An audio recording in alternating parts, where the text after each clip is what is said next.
തൊഴിലെടുക്കുന്ന സ്ത്രീകൾക്ക് ആർത്തവ ദിനങ്ങളിൽ അധിക അവധി. കൈയടിച്ച ഈ തീരുമാനം വന്നത് കർണാടകയിൽ നിന്നാണ്. സ്ത്രീകൾക്ക് സർക്കാർ ബസ്സുകളിൽ സൗജന്യ യാത്ര എന്ന തീരുമാനമെടുത്തത് മറ്റൊരു അയൽ സംസ്ഥാനമായ തമിഴ്നാടാണ്. കേരളത്തിൽ പൊതുവെ ജനക്ഷേമ പ്രഖ്യാപനങ്ങളിൽ ലിംഗഭേദമില്ലായിരുന്നു.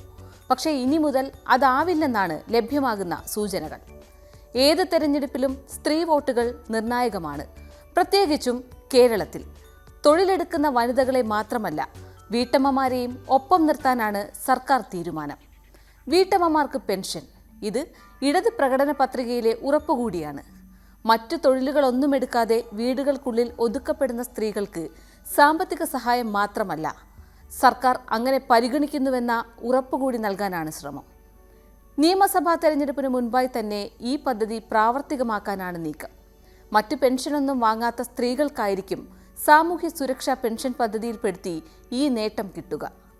ഗാർഹിക ജോലിയിൽ ഉൾപ്പെട്ട സ്ത്രീകൾക്കായി സ്മാർട്ട് കിച്ചൺ പദ്ധതി നേരത്തെ തന്നെ സർക്കാർ പ്രഖ്യാപിച്ചതാണ്. ഇതിന്റെ പൂർത്തീകരണം തെരഞ്ഞെടുപ്പിന് തൊട്ടു മുൻപുണ്ടാകും. തീരുന്നില്ല, വനിതാ വോട്ടർമാരെ ലക്ഷ്യമിട്ടുള്ള സർക്കാരിന്റെ പദ്ധതികൾ.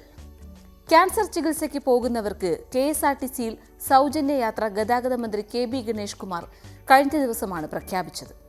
തമിഴ്നാട് മോഡലിൽ വനിതകൾക്ക് സർക്കാർ ബസ്സുകളിൽ കൂടുതൽ സൗജന്യമെന്ന പ്രഖ്യാപനങ്ങൾ സർക്കാർ പരിഗണനയിലുമാണ്.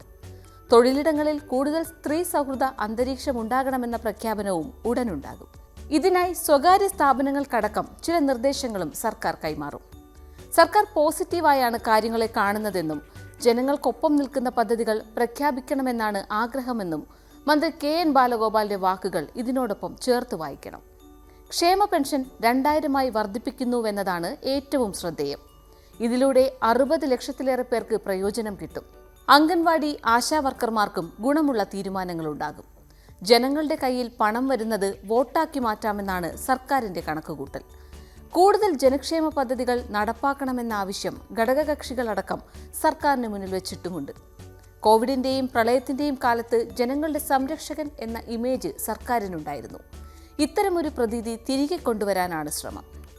രണ്ടാം പിണറായി സർക്കാരിന് വരാൻ വഴിയൊരുക്കിയ വനിതാ വോട്ടർമാരെ ലക്ഷ്യമിടുന്നതിന്റെ കാരണവും മറ്റൊന്നുമല്ല.